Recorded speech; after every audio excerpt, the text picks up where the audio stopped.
Hey guys, it's Adam again.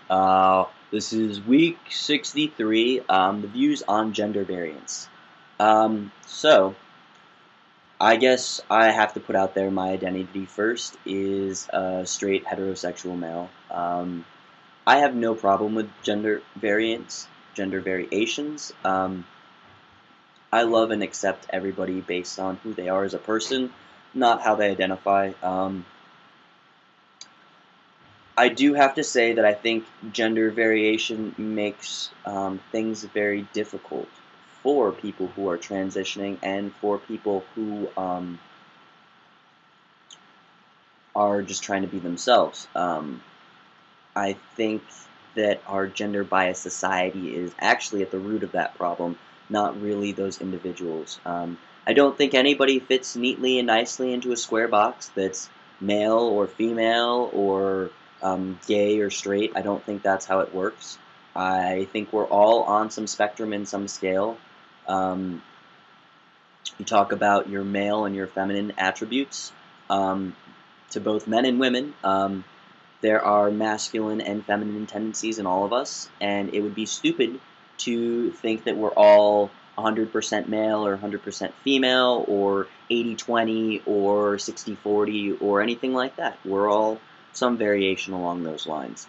Um, I think what I mean about gender variance making it difficult is if you're trying to pass in a world that is not black and white, that is not either male or female based, because there's variation in there, which you get with butch lesbians or really feminine men or transvestites or people who are just genderqueer and like to look like somewhere in the middle or androgynous people or anything like that.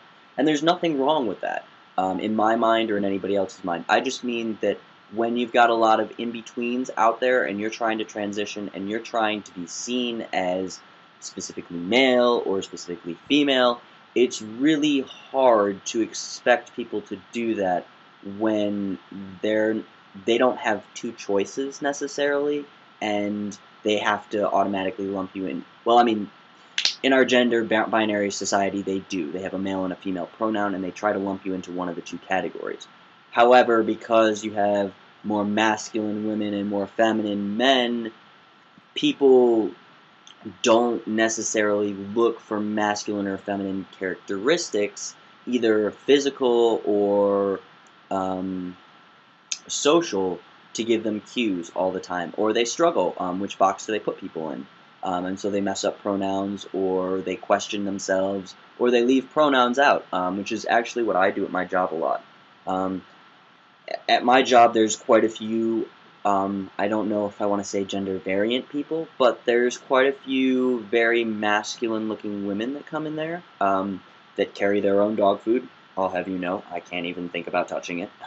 um, and there's plenty of feminine men that come in there. There are plenty of feminine men that are married.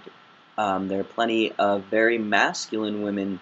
There are plenty of, I would say, trans men or gender variant people that come in that are very, very, very masculine, and their cards say female. Um, there's lots of variation in there, and I think it's difficult because we live in a binary society, and that you're looking to either put a male or a female label on that. What I tend to do is I just avoid the labels. Um, but when I was trying to pass before I'd been on T for so long, it was difficult because, especially in a queerish town like I live in, people just didn't know where. Like people don't know. They don't. You don't come with a name tag that says, "Hey, I'm on my way to being male. You need to refer to me as a man." They just look at you and they say, "Okay, they're those feminine characteristics. So they're masculine characteristics. Looks like more feminine than masculine, so I'm going to go with she." Or looks like more masculine than feminine, I'm going to go with he. And I think we as a society need to evolve a larger awareness of this. I think that we've started, and I think just like we had the sex revolution in the 60s and 70s of women taking their sexuality back, that we're going to have a gender revolution in the 2000 and somethings. And we're going to take pronouns back, and we're going to be a lot more fluid as a society with gender and bias and that type of stuff. Or at least that's what I hope. Um, like I said, I have no problem with gender variation. My only semi-issue was when I was trying to pass that sometimes because there were so many gender variant people that made it more difficult because people didn't know where I stood on what line. Um, but that's not their problem or my problem. Like I said, that's a societal problem, and we need to come up with a better way of discussing and dealing with this type of thing. Um, it's hard because there are plenty of very, very, very masculine women that if you said he to would freak out.